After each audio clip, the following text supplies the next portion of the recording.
Normally बंदा ये अपना इंट्रोडक्शन देता है कि मेरा नाम ये है, मेरे पेरेंट्स का नाम ये है, मेरे भाई बहन ये हैं, मैं यहाँ रहता हूँ, एक्स्ट्रा एक्स्ट्रा।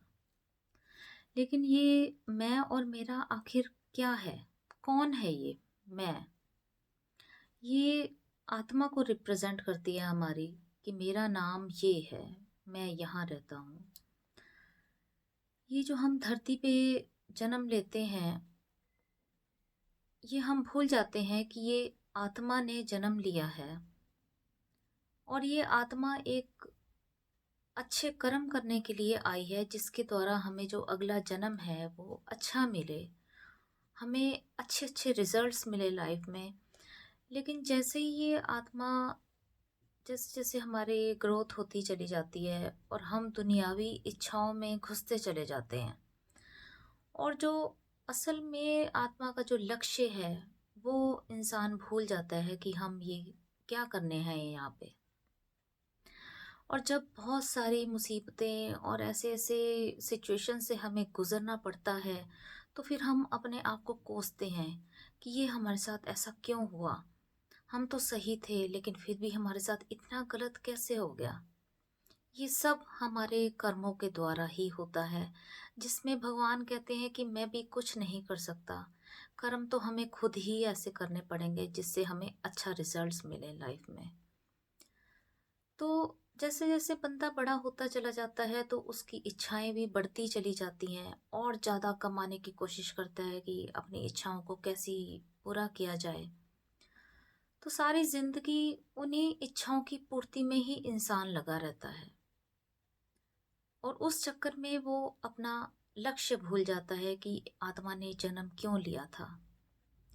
भगवान ने बहुत बड़ी शक्ति, एक प्रकाश के रूप में हमारे अंदर जो है आत्मा को जगाया है और उस आत्मा को जानना है।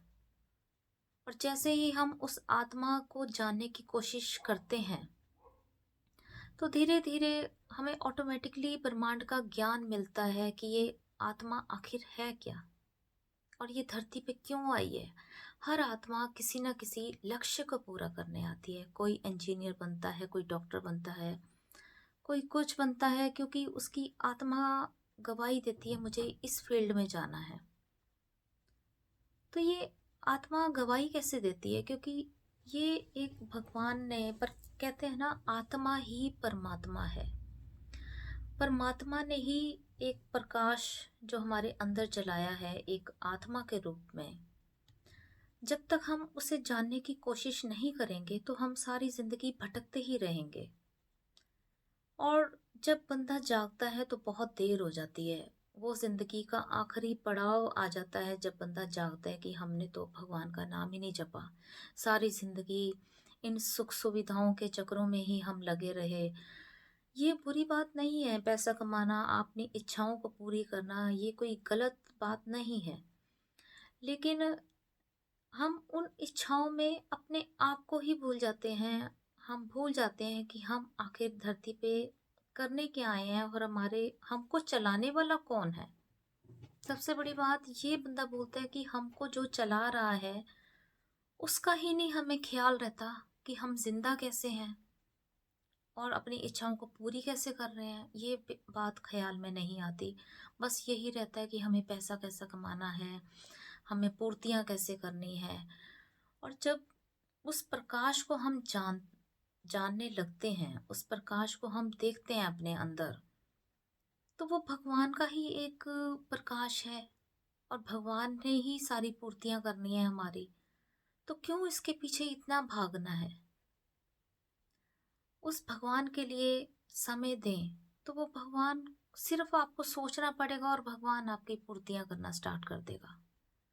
वो सब कुछ मिलेगा जो हम सोचते हैं। तभी तो इस पे बात कही जाती है ना, जो सोचोगे तुम वही पाओगे। वो इसलिए क्योंकि जो हम सोच रहे हैं वो हमारे अंदर का प्रकाश, हमारी आत्मा उस चीज को जानती है कि इस चीज की जरूरत है। और जितनी आप पॉजिटिवली उसको सोचेंगे, उस इंटेंशन को प्योर रखेंगे, तो भगवान उसको जरूर पूरा करता है। लेकिन हमें ज़रूरत है अवेयर होने की। और ये चीज़ सिर्फ ध्यान से ही हमें मिल सकती है, जो जिसके द्वारा आत्मा जो है परमात्मा के नज़दीक जाती है, परमात्मा के, और उसको जान पाती है परमात्मा और आत्मा में डिफरेंस। आंखें बंद करके अपने उस प्रकाश को अगर हम देखने का प्रयास करें, निरंतर आप थोड़े से दिनों में अगर ये प्रैक्टिस की जाए अपनी आत्मा को जानने का कि आखिर मैं कौन हूँ, तो ज़रूर इसका आंसर मिलेगा। भगवान ज़रूर इस पे प्रकाश डालेंगे, क्योंकि आप उस अपने अंदर भगवान के द्वारा जगाए गए प्रकाश पे आप नज़र डाल रहे हैं। तो भगवान ज़रूर आपकी मदद करेंगे। इसलिए जैसे कर्म करेंगे, अगला जन्म हमें वैसे ही मिलता है। और जितनी आपकी आत्मा प्योर होती चली जाएगी, आपके कर्म भी अच्छे होते चले जाएंगे और अगले जन्म में आप अच्छा ही पाएंगे।